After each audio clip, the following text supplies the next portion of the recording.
So I'm talking about using currents to represent the Steenrod powers. And so let me just tell you what sort of currents I'm using first. I'm going to use these geometric objects to represent these algebraic things like cohomology. So let P be a fixed prime number and then M be a compact Riemannian manifold. So we are going to look at the space Zk of M of mod P integral currents supported in M and whose boundary is supported in the boundary of the manifold. For those who are less familiar with integral currents, they can think of it roughly as the group of mod P relative cycles. So these are singular cycles whose simplices are Lipschitz and whose boundaries are supported in the boundary of the manifold. So it's something like the group of singular relative cycles with some topology placed on it. Okay, so let me draw some examples. So from the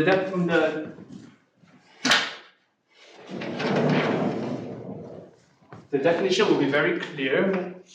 Okay, so this is, let's look at Z1 of D2, which, by the way, I made a little cautionary note on terminology. Usually when people write this, they also write the boundary of the manifold after it, but I'm not going to do that because it's redundant information. And as you will see, if I write both things, my formulas will just explode at the end. So I will save your eyes by doing this. So the two disks, this is the two disks, and we're looking at the relative one cycles. So these are basically collections of curves whose boundaries, if they have any boundary points at all, are all on the boundary of the disk. So these are relative one cycles. Okay. And then let's look at the zero cycles in the disk. So the zero cycles, they're just going to be some collection of points. Okay, well, that's it. It's just a collection of points. And of course, because we are working in coefficients mod P, so each of them could carry some mod P multiplicity. Yeah, each of them could carry some multiplicity, and the same for the curves over here. And then, one last example.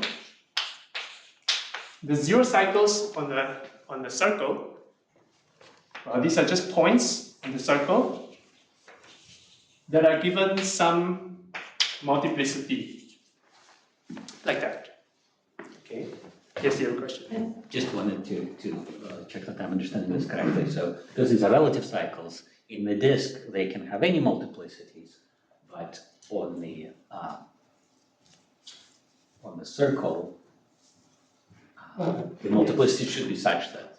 Yes. So on the circle, the multiplicities have to add up to 0. So the thing is that we want this space to be connected. So if we need to be connected, we need it to be the connected component of 0 in some sense. So we need to be able to take all of the points, move them together. So it's in the connected component. Yeah, and then let all the points annihilate each other and become 0. So we need to be able to do that.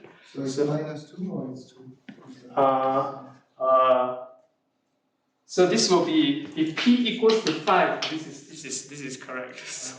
So now the multiplicities add up to 0 mod 5. 4. You are correct. 4. So okay. So this is -2. My bad. I thought I could get away with it, but I could not. Okay. Excellent catch. I'm so glad you're paying attention. Right, so that's the definition of the space of relative cycles mod P. But really, this condition is not very important. Okay. So these are the cycles we're working with. Okay, so now we're going to look at families of cycles. So these are continuous maps. Okay, sometimes I can't show that. So we're going to look at continuous maps from a space X to Zk of M. So these are called families of cycles. And so what could these things represent? Spoiler alert, they represent cohomology. But let's see. The starting point for this is this amazing theorem called the Herng isomorphism theorem. So it tells us what the homotopy groups of these spaces of cycles are. Homotopy groups are very simple. They just correspond to the homology groups of the underlying manifold. But this is happening a little too frequently. So I'm going to try to adjust the cable. Okay. Okay. Hopefully it doesn't happen again.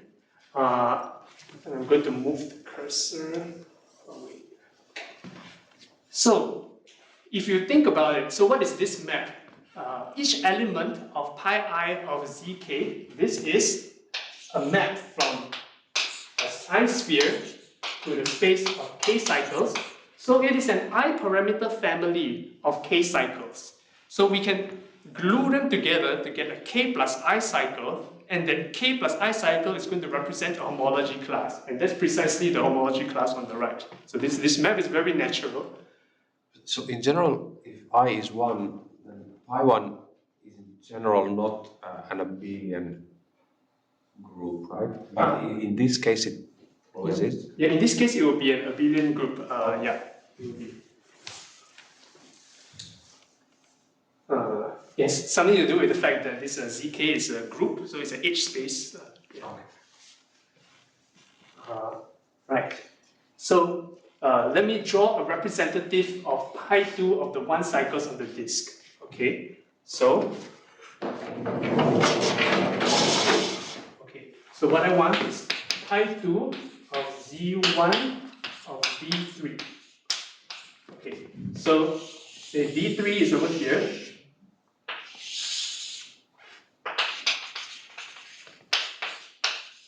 Okay, so now I'm going to draw a map. So I want the map from S2. Okay, so I'm going to define it as a map from D2. Okay, and so for every point on D2, I will send it to the line, vertical line, passing through this point of the disk. So now you can see that as this pink point varies across the D2, I have some family of vertical lines moving around in this disk, and they sweep out this 3 disk. And as this point goes to the boundary, this line just disappears and vanishes, it becomes 0. So it means that all of the points on the boundary get mapped to 0, so actually this is a map from S2. Yeah. So this is what an element of the fundamental group looks like. Now you can see that if I glue all of these 1 cycles together, I get the entire disk, which represents the fundamental class. So you can see the Herng isomorphism theorem in action over here.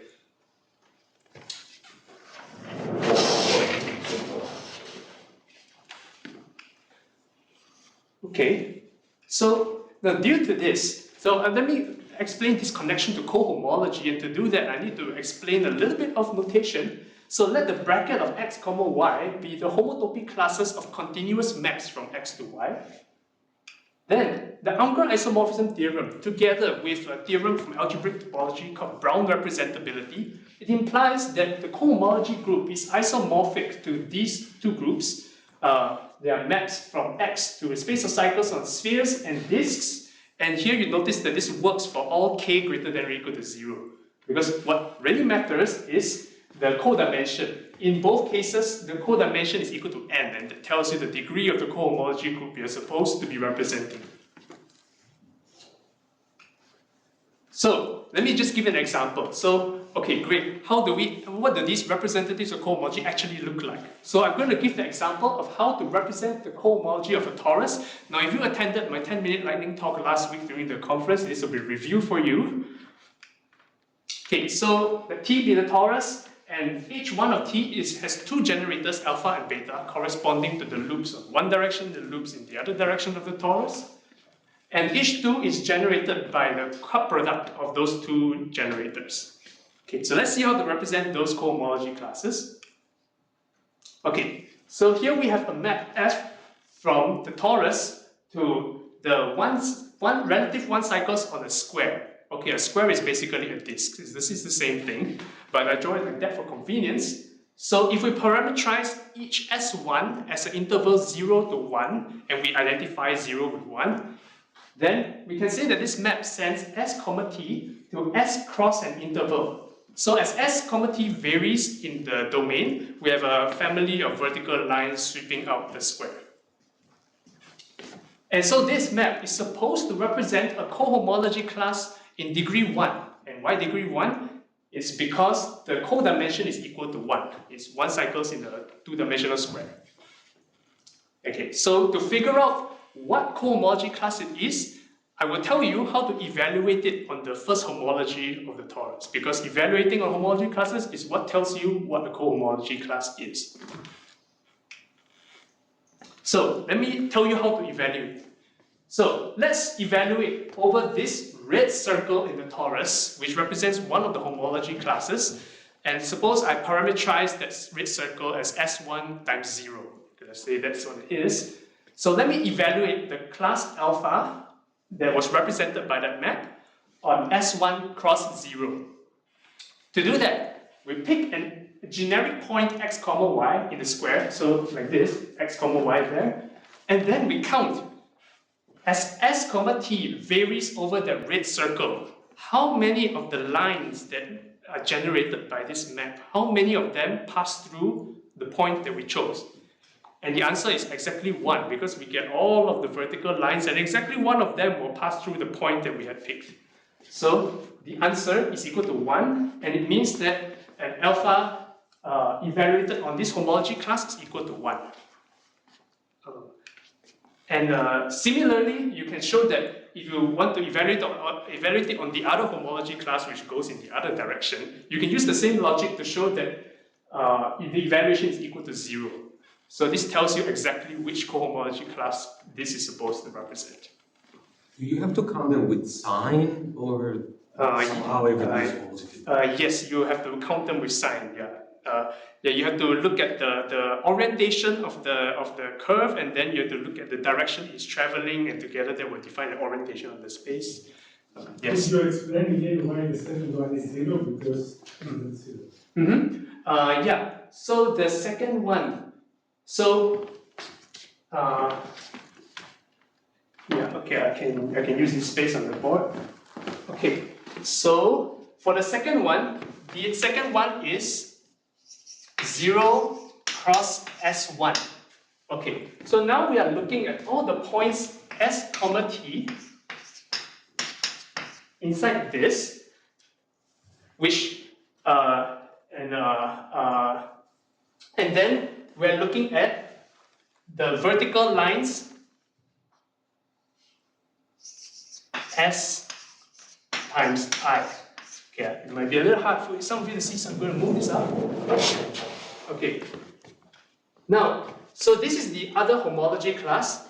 Now, if this belongs in here, then S is equal to 0, so that this S is equal to 0 here. So actually, in your square, in the square that we're looking at, the only vertical line that you will get is this one over here. Meanwhile, you were hoping to hit a point, generic point x comma y over here.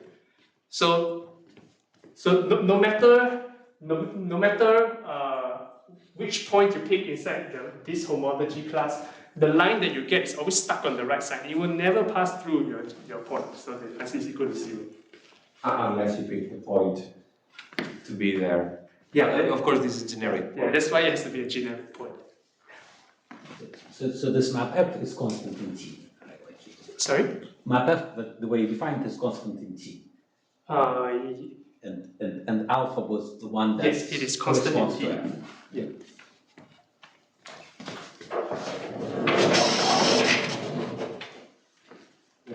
Yeah, thanks.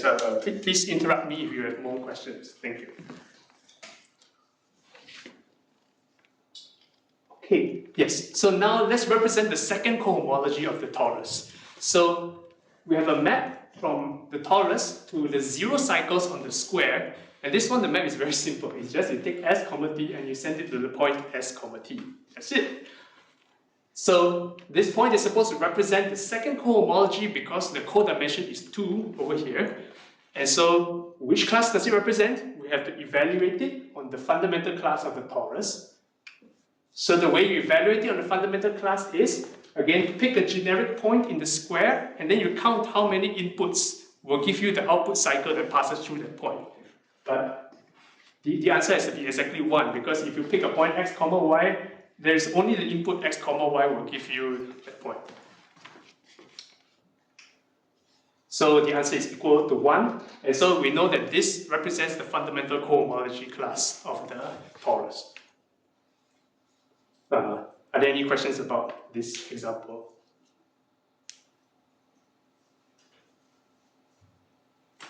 So if not, let's look at a little comparison. So we saw that the cohomology class alpha and beta, which generate the first homology, they are represented by the vertical line, and then by similar arguments, we can see that the horizontal lines represent the other generator of the cohomology. And then the second cohomology is represented by points, which are precisely the intersection of the horizontal and the vertical lines. So this is a very tempting conjecture that one would make, is that in some sense the cup product that goes from H1 times H1 to H2, this thing can be represented by the intersection map that takes 2 1 cycles and returns you their intersection, which is a bunch of 0 cycles. Now this is not exactly true, but it takes some other new ideas in order to make this rigorous, but it contains a kernel of truth in it. And the important thing to note is that the space X is not mentioned in this map at all. So this map actually represents the cup product of all topological spaces X which are nice enough. So a single map between spaces of cycles that's nicely geometrically defined, it represents the cup product operation on all topological spaces that are nice. So this is what I'm going to be doing for the rest of the lecture. I will be introducing other kinds of cohomology operations which generalize the cup product, and I will show you how to represent them with maps between spaces of cycles, and I will indicate some of their applications, potential applications in quantitative topology. Okay. But before we go there, let's just talk about one last application of families of cycles. Okay, so Gromov studied these quantities called Q-widths. Okay, actually he called them P-widths, but I've used P to represent the prime here, so I just changed the name a little bit. So if we take the infimum for a given manifold, we take the infimum of all families of K cycles, and then, so these families of K cycles, they will represent some cohomology class alpha, and we require that alpha, when raised to the power of Q, the cup power, alpha to the Q is not equal to 0. So for all such families, we look at the volume of the largest cycle in that family, and we take the infimum over all such families. So this thing is called a Q-width, and each Q-width gives the volume of a minimal varifold inside the manifold M. So in a sense, there's a connection between these families of cycles, the cohomology classes they represent, and the volumes of minimal varifolds inside the manifold. Okay, so lots of things you can do with with families of cycles. Now, let's go one step further and think, what if we have a map between spaces of cycles? What could that represent? So suppose we have a continuous map G from one space of cycles to another space of cycles. Okay, so here you see the codimension is M, and then the codimension is N here. Okay, and then suppose we had another map which represents the cohomology, so it represents an m-dimensional cohomology class of the space X. Now we can take their composition, and this composition will represent a cohomology class in 8 degree M. So somehow this operation of just taking a cohomology class, finding a map that represents it, and then you just compose this map G on top of it, it gives you some sort of operation that sends cohomology classes in degree M to cohomology classes in degree N. Now this thing is called a cohomology operation. A cohomology operation is a family of homomorphisms between the cohomology of these degrees for every topological space X that's nice enough. And these are natural with respect to pullbacks across continuous maps within spaces. So some examples of these include the cup powers. Okay, the cup power, you just take a cohomology class and you raise it to the kth power. This is natural, and it goes from degree n to degree kn. We also have these Bochstein homomorphisms that raise the degree by exactly 1. So these things are defined as follows. We have this short exact sequence of coefficient groups, and then when you have a short exact sequence of coefficient groups, then you have an associated long exact sequence in cohomology, and then the connecting homomorphism of the long exact sequence is the Bochstein homomorphism.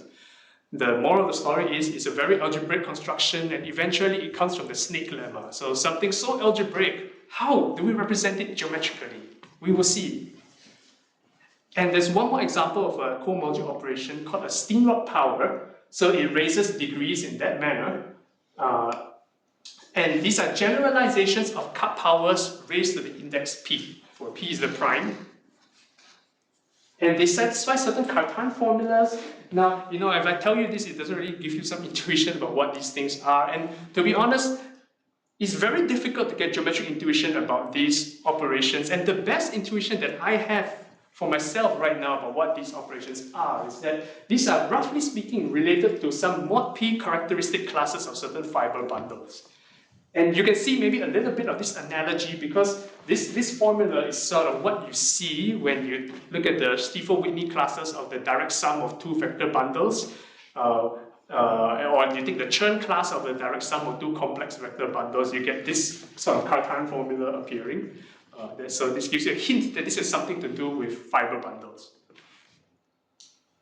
So in a sense, these are all of the important cohomology operations. Because as theorem of Serre says that the only mod P cohomology operations are polynomials in compositions of the Bochstein and also the Steenrod powers. So you basically take out the Bochstein, the Steenrod powers, and then you just compose them, find all different chains of compositions, take their cup products with each other, and then you add them up with each other. And that's how you get all of the cohomology operations.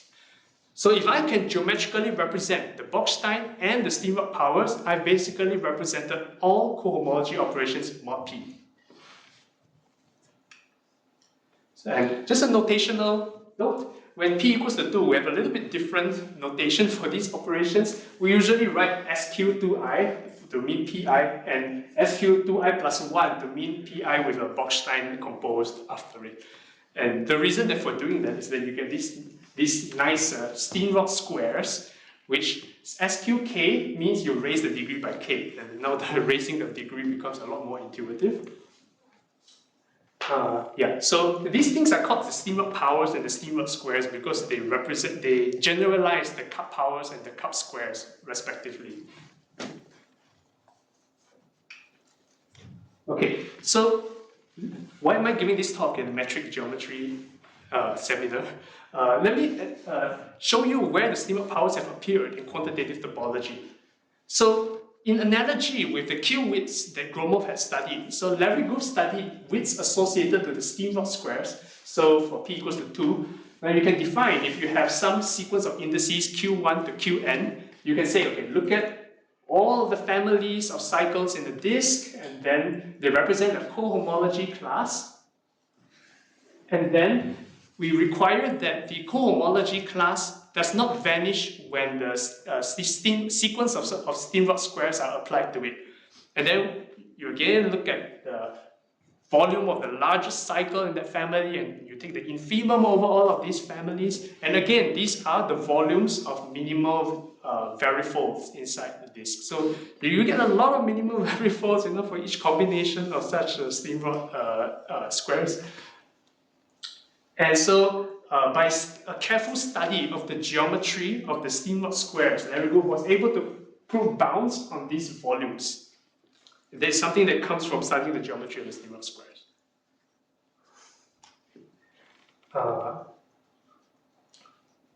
We are nearly halfway through the talk, so I'm wondering maybe it would be a good idea to switch to, I have my own connector and maybe that thing is going to be more stable, so let me just try that.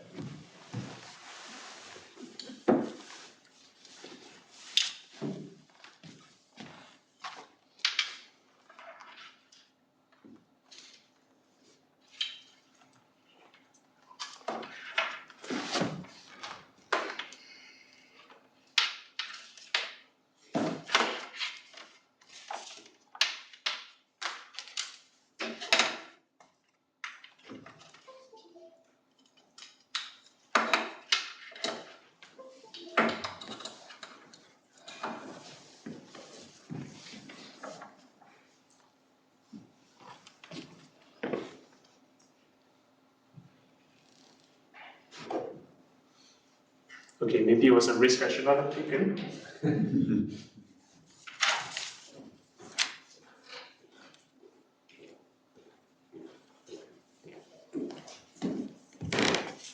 Is there someone who can help here? Yes. I tried to switch the thing because it was blinking too frequently. But now,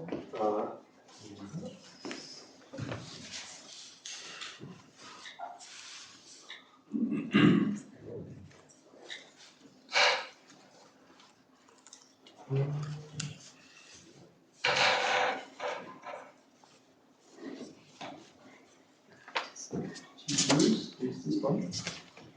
This is my own one, so we can switch back.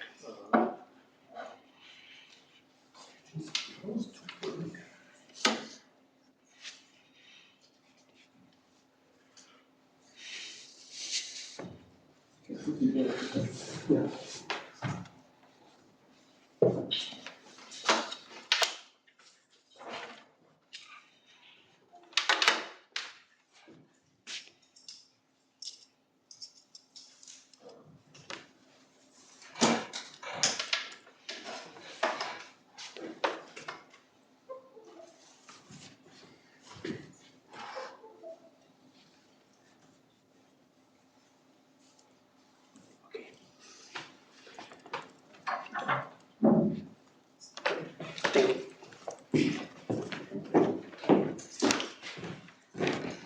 A failed experiment, but here we are back again.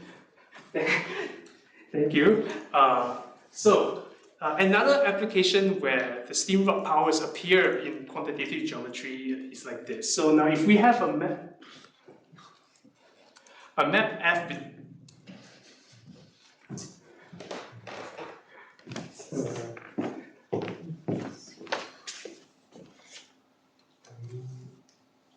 Maybe the simplest thing would be to take the file and move it to the other.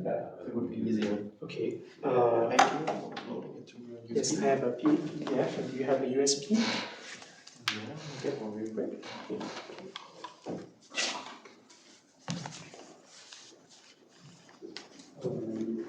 Here.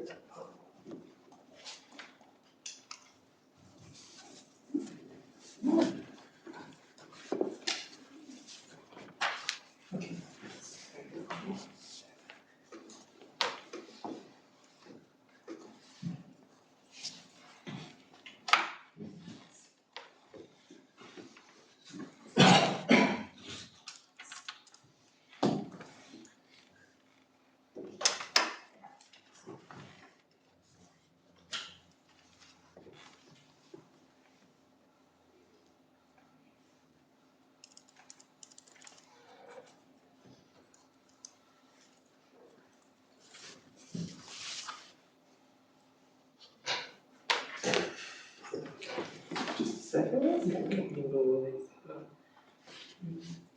Make full screen. Yeah. This is, we are still looking at. Yeah.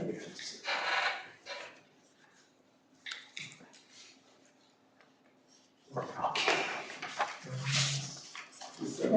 Now you should be good. Okay, awesome. Thank you so much. Okay. All right. Back from the commercial break.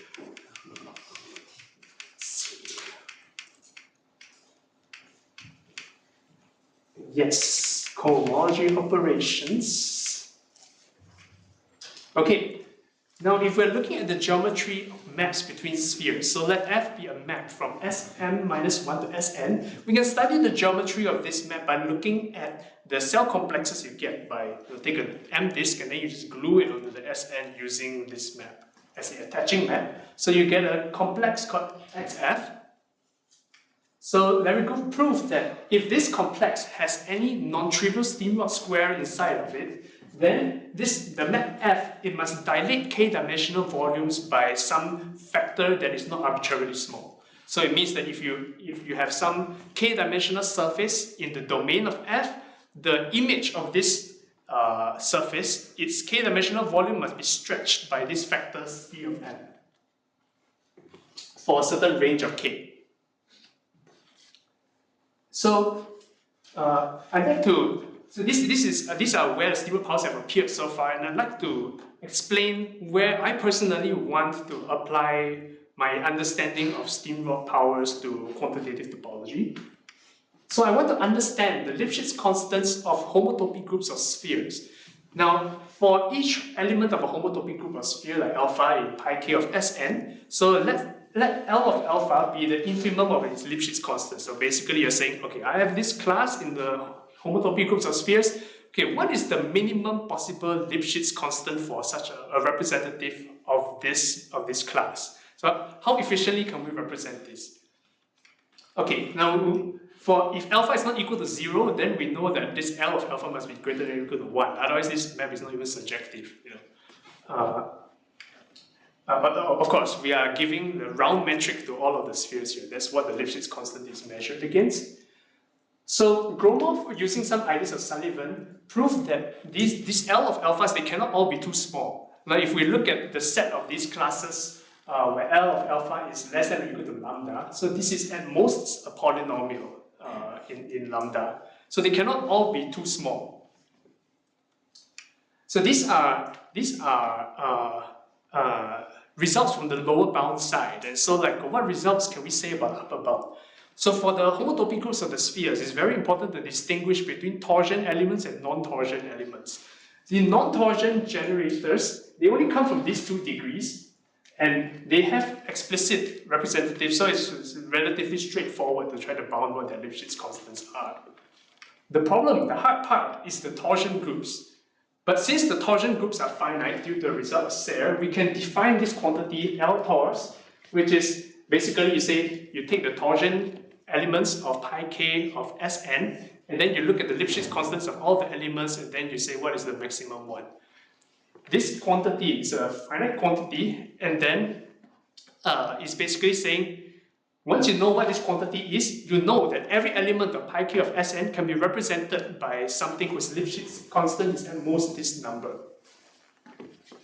However, there are no known upper bounds on this quantity in general for general k and n, which if we ask the question like how much do we understand the geometry of the homotopy groups of spheres? Now, if we cannot even find an upper bound to this, do we even understand anything about the geometry of the homotopy groups of spheres? So I'd like to sketch a program in order to find upper bounds on this quantity L tors for k less than 2n. So this starts from an idea from my advisor, Alexander Nabutovsky, to use the atom spectral sequence, which reduces the computation of stable homotopy groups of spheres to cohomology.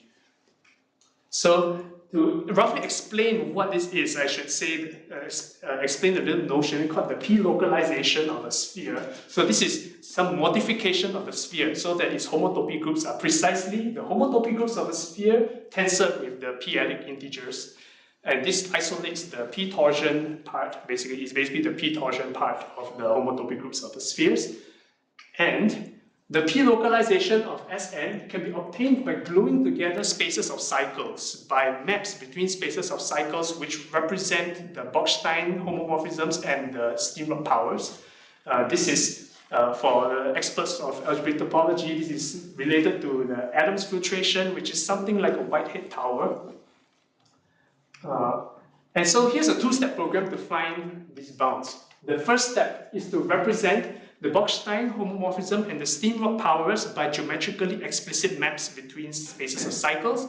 And the second step is, now that we've controlled the gluing process, now we have to keep track when we're gluing more and more spaces of cycles, how do the Lipschitz constants of the homotopy groups change until we eventually glue enough spaces of cycles that we get the p-localization of the sphere. So what I've achieved is I've completed the first step of this, and so now the remaining step is to do the second step. So for the remainder of this talk, I will explain how to represent these cohomology operations by maps within spaces of cycles. Without further ado, let me explain the results. So this is how to represent the Bochstein homomorphism. Remember that this is something that increases the degree by 1, and it's represented by the following map. It's a map from the 0 cycles on the sphere to the 0 cycles on the disk, And it's a sort of it's B stands for barycenter. It's sort of a barycenter map. So what you have to do is that when you apply this map B to a zero cycle, which means it's a sum of points, the result is you take various collections, sub-collections of these points, and you find their barycenters. So, but you have to take the collections indexed by cyclically ordered p tuples of indices. So, for example, when p equals to 3, a 3 tuple of indices could look like 158, but it's the same as 581 and the same as 815 because all of these are cyclically the same order. Okay, so let me draw examples of this map for p equals to 2 and p equals to 3. So to do that, I will erase the board. This is, okay, good.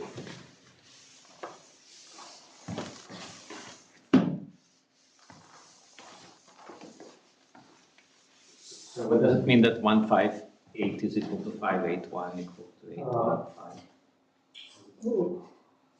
What it means is that they are cyclically the same order. So if you can apply a cyclic permutation to go from one to the other.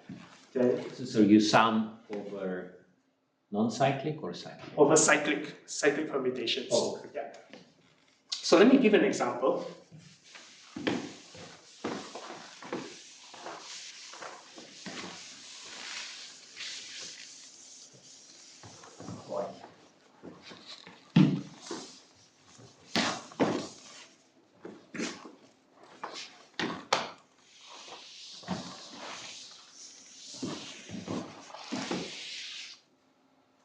Wow.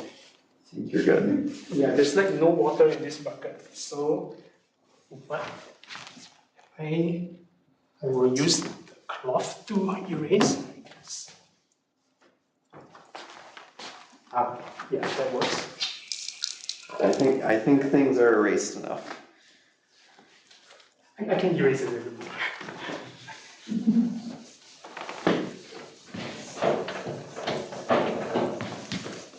Make it clearer for you to see. So there will be one term in the sum for each cyclic. Yes. Okay. Let me just draw it.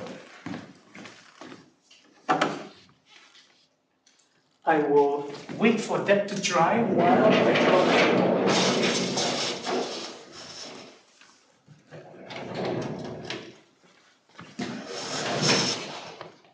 So you divide by p instead if you didn't, like, is this the same thing as taking sum over all possible orderings, like not just one for each cyclic ordering and then not having the division by p? Then you would have to divide by p squared, I guess. Okay, yeah. that's the other way around. Yeah, it's a little confusing here actually. So when I say I divide by p, I'm not sort of, for example, not dividing the coefficients by p. I'm saying I take the barycenter of these points. So if you have p points, their barycenter is you take their sum as vectors and then you divide the sum by p. So here I'm conflating two different notions of addition, which like understandably is a little confusing. Yeah. So here you should think of it. This is barycenter of p points. Yeah. Right. What is it if k is less than p, like if your cycle consists of less than? Yeah. So that's because precisely of that point where when you're looking at zero cycles, you have to make sure that coefficients add up to 0 mod p. So you will always have at least p points. So let me just give you an example. When p equals to 2, this is very simple because cyclically ordered 2 tuples simply just means an unordered pair. So let's look at this map as it applies to Z0 of S1 to Z0 of D2. Okay.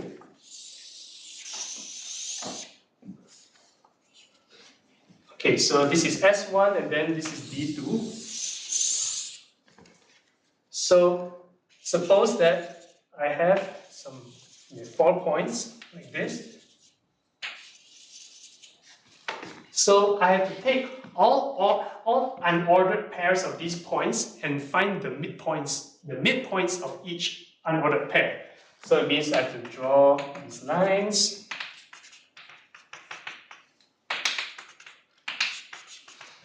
And then find the midpoints.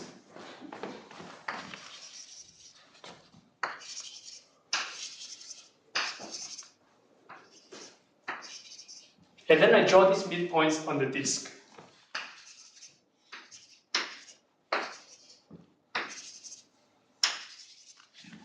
Yeah, so this is the map. It takes this sum of 4 points here to this collection of midpoints over there.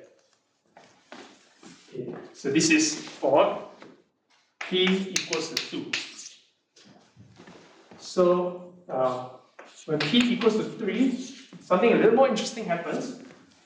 Okay, so again, let's go from z0 of s1 to z0 of d2.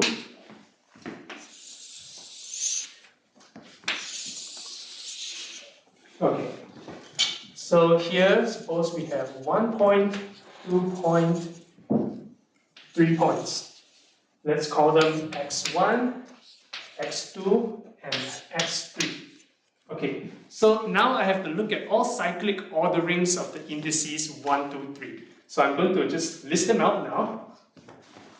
For all the indices being different, we have 1, 2, 3, and 1, 3, 2. These are the only two cyclic orderings. And we could have one repetition, so maybe we have like 1, 1, 2, 1, 1, 3, 2, 2, 1, 2, 2, 3, 3, 3, 1, 3, 3, 2. And then we have the ones where everything is the same. So 1, 1, 1, 2, 2, 2, 3, 3. Okay. So now for each of these cyclic permutations, we have 1 point that represents it. So for this one, we take x1, x2, x3, and we find their barycenter. So their barycenter is somewhere over here.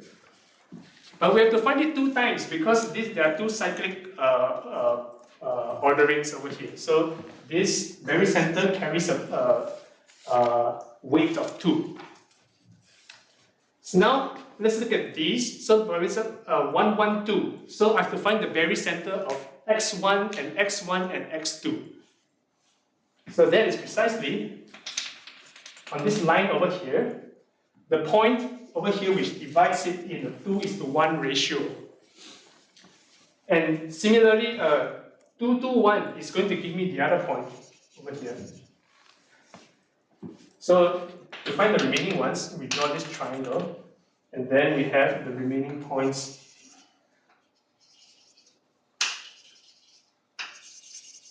Yes. And those which are 1, 1, 1, 2, 2, 2, 3, 3, 3, they are simply just the vertices over here. Yeah. So this is how the map is defined geometrically. Sorry, why didn't in the previous one you didn't take 1, 1, 2, 2 like you didn't take the indices with repetitions?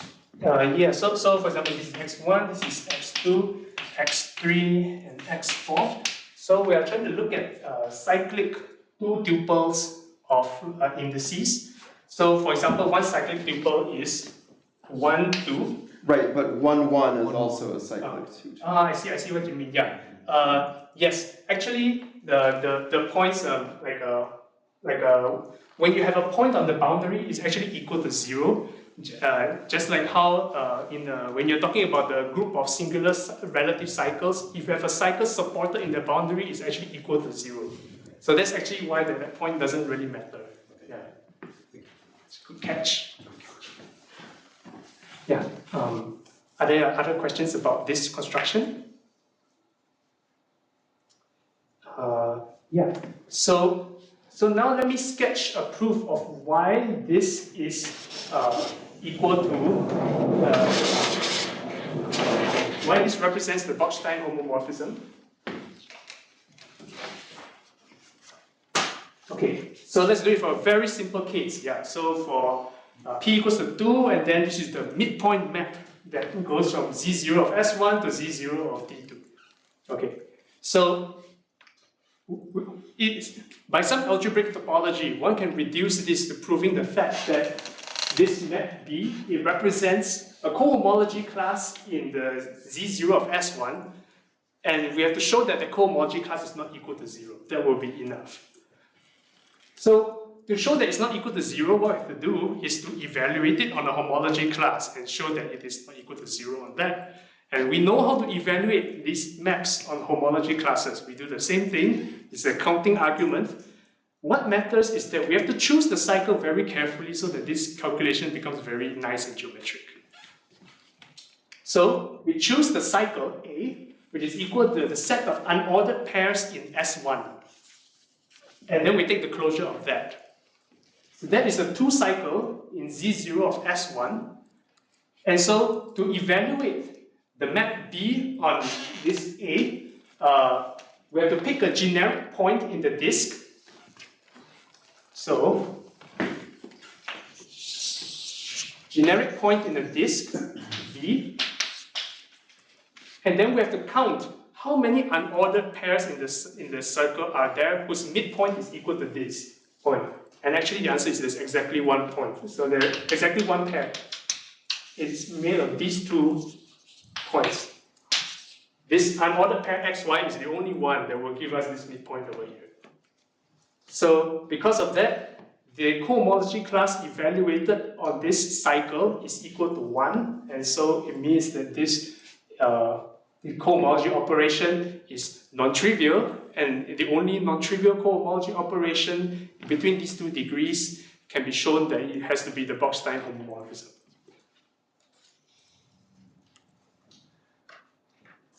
Okay, so now let me go on to representing the Steenrod powers. So fundamentally speaking, it's a little difficult to make this, to explain why, but fundamentally the Steenrod powers on the cohomology of a space X, they arise from this cyclic permutation action that we see already. The cyclic permutations somehow appear a lot inside this, and we have this ZP action on X to the P, which is generated by the cyclic permutations that take the x1 and put it to the end and shifts everything else forward. The fixed points of this action are the diagonal, so all the points, the diagonal, the set of points where you just take the same point and you repeat it, the cyclic permutations don't change that. And so let me give an example, which I need to give a few examples in order to motivate what is the map that is going to represent the Steenrod powers. So suppose that Rx is equal to R and P is equal to 3. So now we have a ZP action on R3, and that's representable by a matrix. So it's the matrix that looks like this, and this matrix is diagonalizable. Its eigenvalues are 1, omega, and omega squared, where omega is a third root of unity, and F3 here is the discrete Fourier transform matrix. So it means that up to some change of coordinates, actually what this cyclic permutation is doing is that it is fixing one coordinate and it is rotating the other 2 coordinates by a complex root of unity or whatever that means. Okay, so if we take another example, now let X be S1. So if we take S1 to the P, there's also a ZP action on this, and because S1 lies in R2, so S1 to the P lies in R to the 2P, and in fact, it lies within a sphere of radius square root of P inside this R to the 2P. So the ZP action on S1 to the P actually extends to a ZP action on the sphere S to the 2P minus 1. So let's look at what the action looks like. So now we have if P is equal to 3, this is a 6 by 6 matrix now. And again, this matrix can be diagonalized with these eigenvalues that make sense. Everything is repeated twice in some sense. And the change of basis matrices are just the discrete Fourier transform matrix Kronecker product with the identity matrix. Yeah. And so, actually, this is to give some intuition for this fact, which is that for general primes P, if we take S to the 2P minus 1, we cut away the fixed points of the action and then we take the quotient. This is homeomorphic to R2 times a length space L. the R2, it comes from the two coordinates that are fixed in the two eigenvectors which are fixed.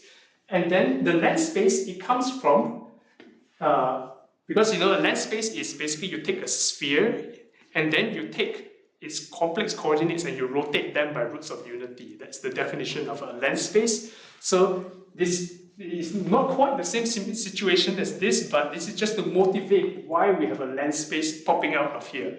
And it is a length space whose coordinates have been rotated by the third root of unity when p is equal to 3. So now I have to tell you the space, the map between spaces of cycles that represents the Steenrod powers. And so let me tell you what the map on cycles is supposed to be. I'll tell you part of the map. So if we have a cycle A inside S1, just a cycle inside S1 now. So this sends to a relative cycle.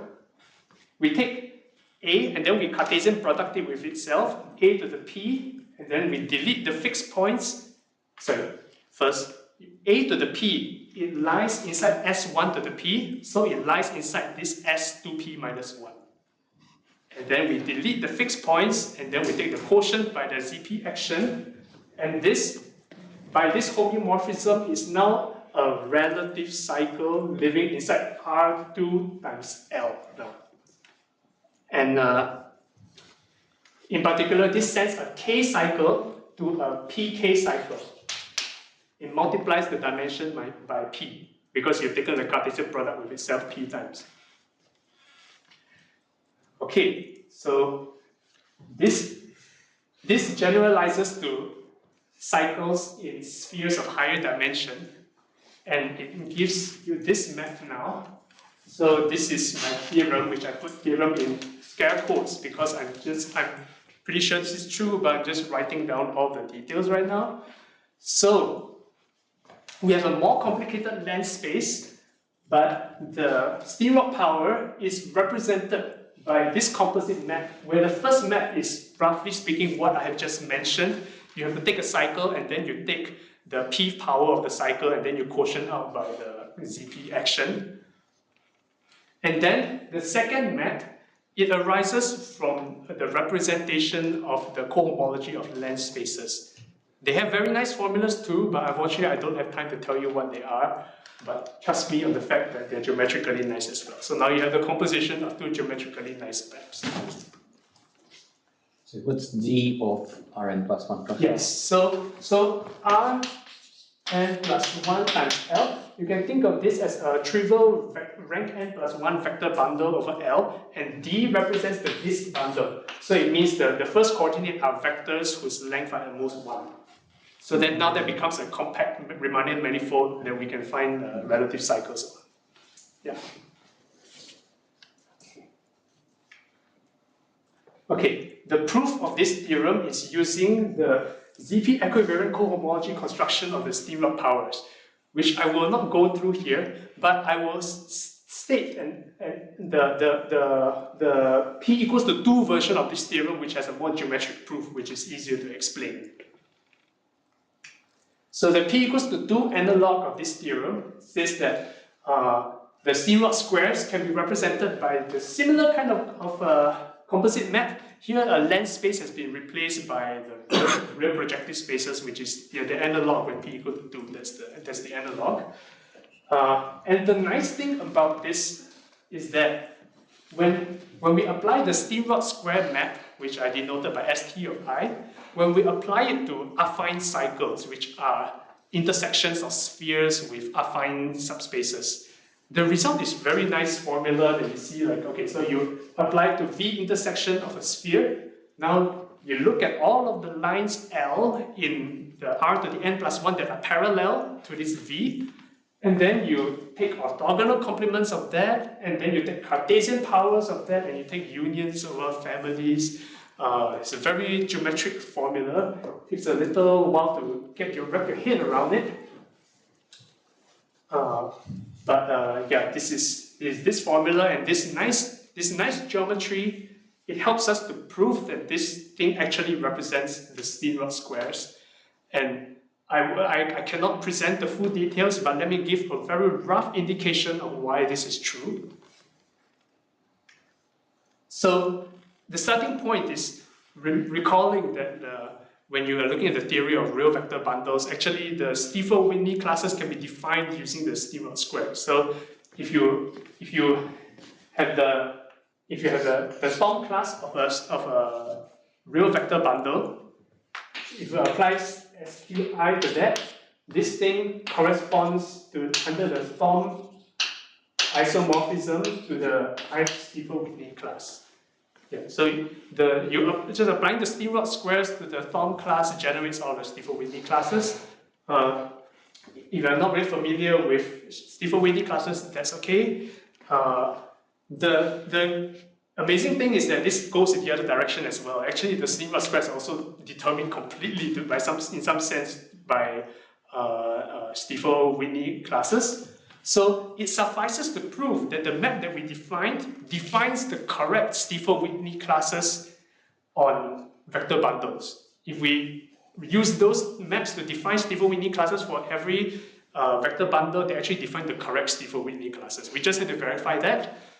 And we don't have to verify that for every vector bundle. All we have to do it are for the universal vector bundles over Grassmannians. So we take the universal Grassmannian bundles and we use our maps to define what the Stiefel-Whitney classes are supposed to be on this bundle. And due to the niceness of the formula over affine cycles, because every element of the Grassmannian is just some k-plane, right? So these are very nice k-planes. This allows us to have very nice geometric maps from the Grassmannian into some spaces of cycles that they should represent Stiefel-Whitney classes, and we have to verify that. And again, the way we verify what cohomology class this is by evaluating on homology classes. So the homology classes of the Grassmannians are generated by these things called Schubert subvarieties. So we have to evaluate it on the generators of the homology, which are Schubert subvarieties. And this evaluation can be done using Schubert calculus. So to give you a very rough idea of what that is, let me just go back to this nice formula. The key point over here is that we have some very high power of some affine space. So now suppose that, suppose we have some, suppose that A is some vector space, and then we look at A times A, and this lies inside some disk, this N. Okay, so when we are evaluating the cohomology, we have to do some sort of, okay, sorry. This is in Euclidean space, so we have to take the intersection, and this thing lies inside the N. Okay, so when we're evaluating the cohomology class, we have to do things like, we have to pick generic point inside here, which might look like some point x comma y. This is some generic point inside this, and then we have to ask ourselves, okay, so for some given family of these vector subspaces A, how many of them have A times A containing this point? And the answer is, it's the same question as asking, we have 2 points x and y, and we want both of them to be contained inside A. So the evaluation of this cohomology class reduces to questions which look like, I have a certain family of k-planes, and I pick a generic collection of points, and I ask myself, within this family, how many of these k-planes will pass through all of those points simultaneously? So this is the classic kind of problem that comes from this field called enumerative combinatorics, and for the Grassmannian, there's a whole machinery that's related to algebraic geometry and combinatorics, and representation theory that uses formulas that tells you how many of these planes will contain those points. And using those formulas, you can actually prove that the maps that we define are actually representing the Stiefel-Whitney classes. So just to end everything off, I would like to mention where I'm going from here. So where I'm going is that I would like to try to reprove Larry Gould's result on the dilations and Steenrod square. The thing where if you have a complex with a non-trivial Steenrod square, it means that certain maps between spheres must stretch k-dimensional volumes. I would like to reprove that for p equals to 2 and generalize it to odd primes, which is currently has not been done. Because by construction sort of works equally well for Steenrod squares and Steenrod powers. I'd like to give geometric proofs of certain properties of the Steenrod powers, and I'd also like to bound the Lipschitz constants of elements of homotopy groups of spheres using the Adams spectral sequence. So that's my big goal, what I'm working on. Well, thanks for listening with me on this journey. Thank you.